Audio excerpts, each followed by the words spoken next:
I'm Yulia, the voice of the podcast Love to Heal, a journey of self-discovery, healing, and spiritual growth.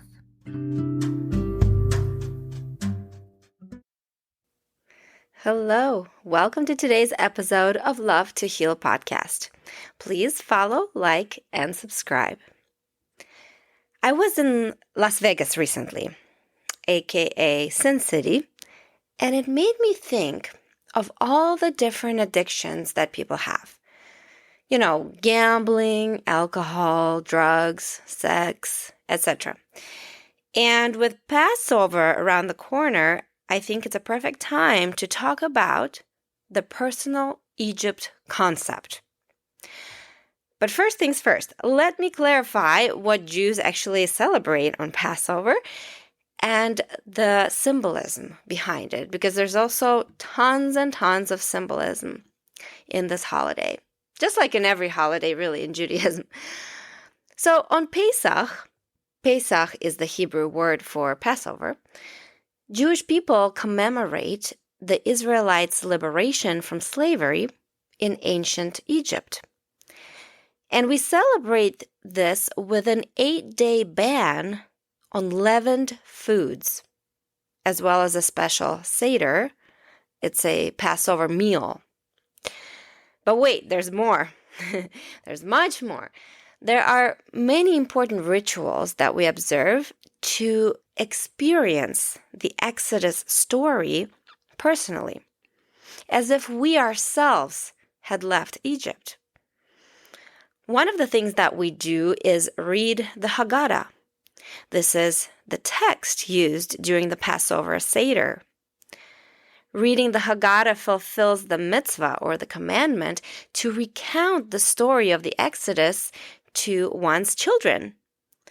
And it's a key part of the Passover celebration that contains ancient texts, blessings, rituals, and Passover songs. Other Passover traditions, like the Seder plate and the eating of matzah, are meant to evoke the hardships of slavery and the joy of freedom. I will quickly go over the required ingredients placed on the Seder plate so that you know what the Seder plate actually looks like and what it contains. Okay, so each item on a Seder plate is a symbol of the Exodus story, all right? And it helps the participants at the Seder, at the dinner, retell the story each year. First ingredient on the plate is beitzah. This is, in Hebrew, it means egg, and this roasted egg is symbolic of the festival sacrifice made in biblical times. It's also a symbol of spring, because Passover is always in the season of spring. It's always celebrated in spring. The second ingredient is hatzeret. Lettuce is often used in addition to the maror as a bitter herb. The authorities are divided on the requirement of this ingredient, hatzeret, so not all communities use it. Since the commandment to eat the paschal lamb with unleavened bread and bitter herbs, quote unquote, uses the plural bitter herbs, most Seder plates have a place for hatzeret.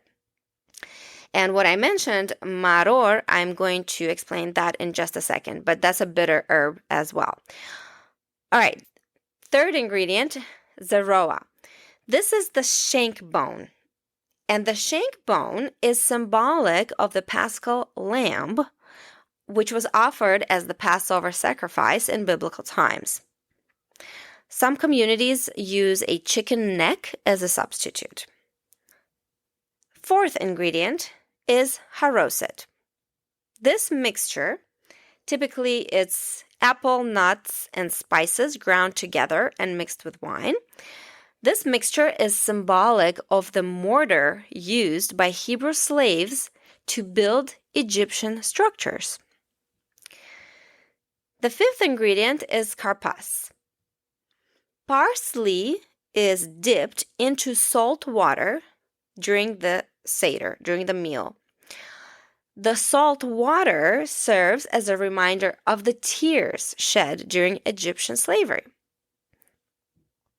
The sixth ingredient is maror. These are the bitter herbs. Usually, I would say everybody uses horseradish, okay? And this horseradish, the bitterness of it, symbolizes the bitterness of Egyptian slavery. So these are the ingredients that must be present on a Seder plate. And then, of course, there's a process for when to eat each of the ingredients or when to say a blessing over a certain ingredient. And overall, the word Seder, for this is the Passover meal, but the word Seder actually means order. So there's a special order to everything that is done for that meal.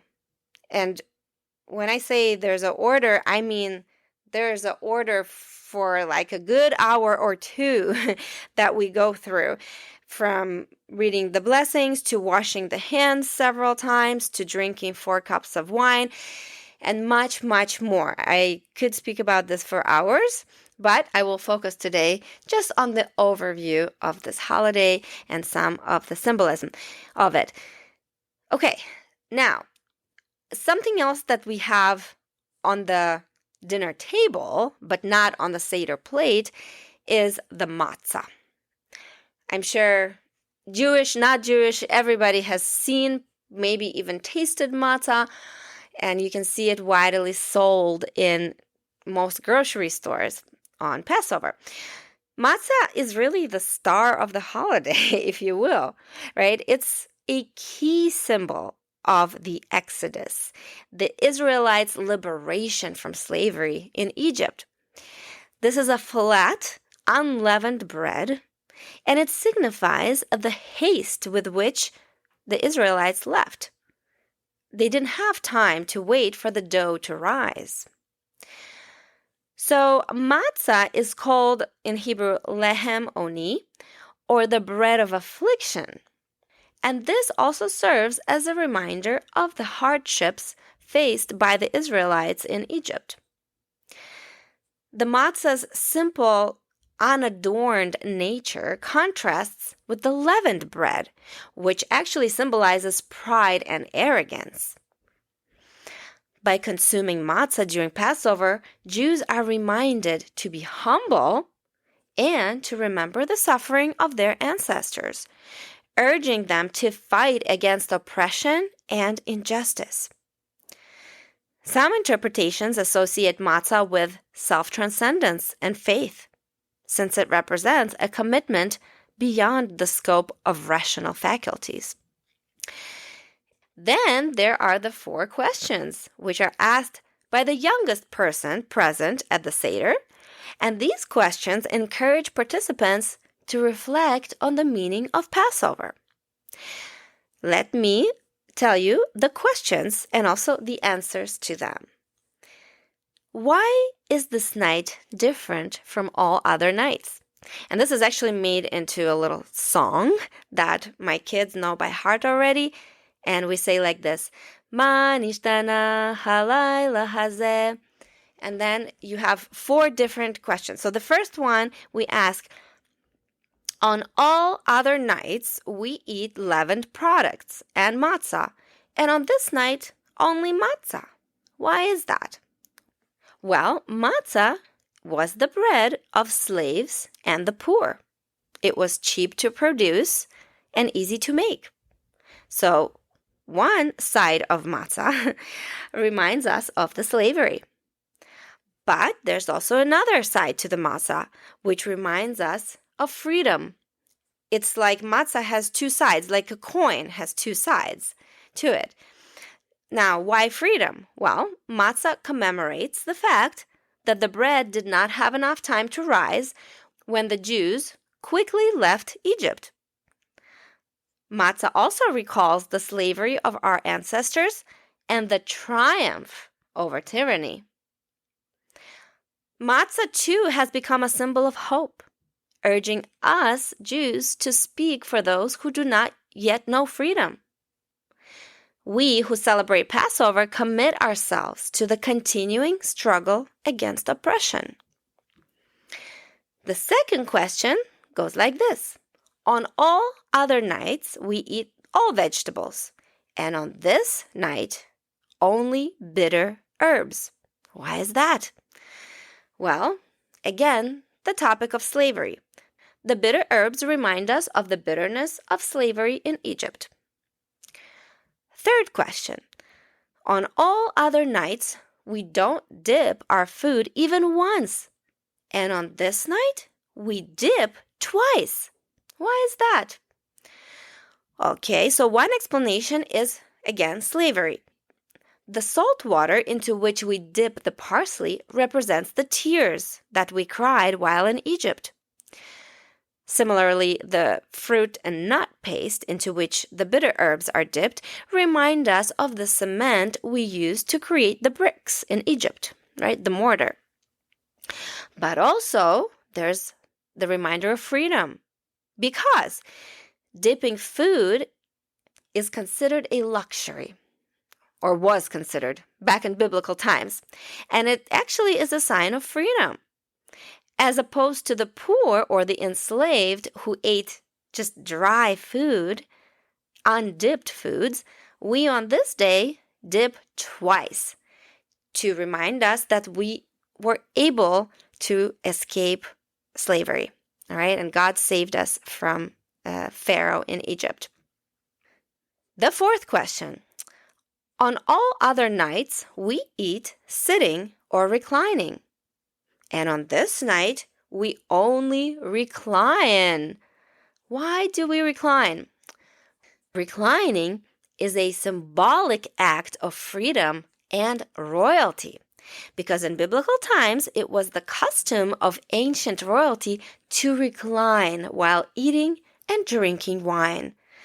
Maybe you can just picture, maybe you've seen movies about these biblical times, and you can just imagine like the king and the queen dressed in those long robes and just kind of laying around the table and eating grapes. This is how I imagine it. So yes, on this night, we don't sit upright at the dinner table. We actually recline to the left. And some people have these special pillows even to put under your arm, under your elbow, under your side to help you recline.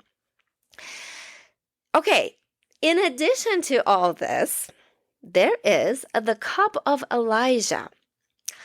This is a symbolic cup that is left empty during the Seder, and it's left empty in honor of Prophet Elijah.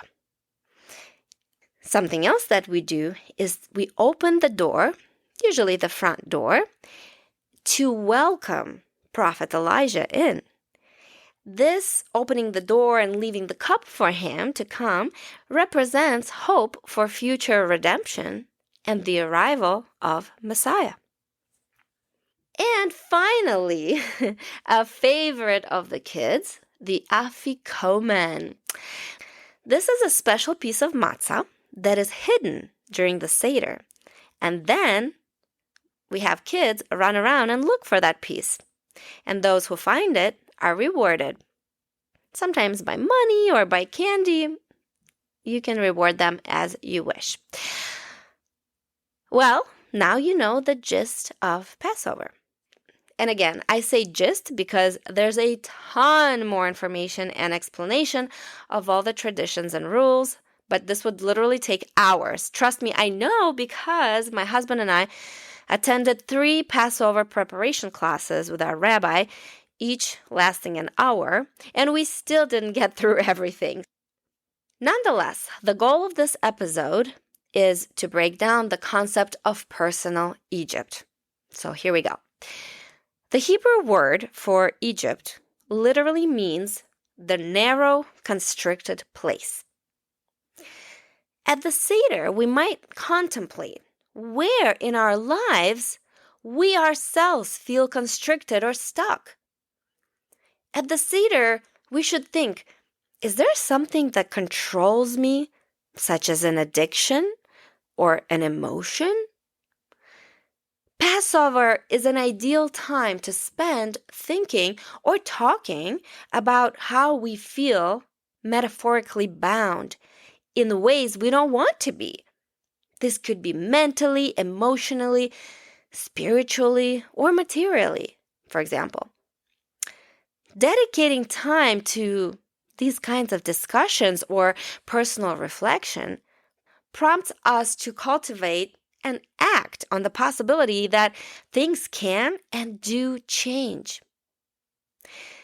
In fact, the matzah that we eat on this holiday represents just that, the past and the future, leaving the difficult, controlling past behind and making our way to the free future. The Passover teaches us through the commandment to see or show ourselves as having left Egypt in order to honor and make space for our own stories, while drawing spiritual, ethical, and historical connections to those who are facing hardships that might differ from ours. Then, the follow-up work after the Seder is to allow those connections to spur us to learning, partnership, and of course, positive action. For instance, one limiting belief that I've been working on eliminating and that I will address this Passover is the belief that since I'm almost 40 years old and I haven't accomplished anything revolutionary or that which, I don't know, will leave a legacy of some sort, the belief that I will never be able to, that it's too late to start something grand, to start working on something meaningful. I keep telling myself that plenty of people much older than me started late in life and were able to change the world or do something extremely meaningful and worth remembering. There's Henry Ford, who founded Ford at age 40. I actually just visited the Henry Ford Museum last week, and boy, did this man leave a legacy. Charles Darwin was 50 years old before he published his book on the origin of species in 1859, the book that espoused the theory for which he's best known today. And one of my favorite motivational speakers and authors that I've mentioned many times in my podcast, Louise, she didn't become well known until she was 58 when she published her best-selling book, You Can Heal Your Life. One thing for sure is that when I started practicing Judaism, I realized truly that anything is possible when you have faith in God. And that is the most important ingredient in my life now, is faith in God. With that, honestly, as you can see from Jewish history, anything is possible.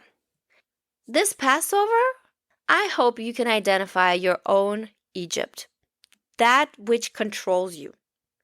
And I hope you find strength and inspiration to break free of these metaphorical chains, leaving the restraining past in the past and taking the first steps to personal freedom. One that promises self-transcendence and lifts you out of your natural limitations. Thank you so much for listening. I will leave you today with a poem called Seder Night by Israel Zangwill. Enjoy, and until next time.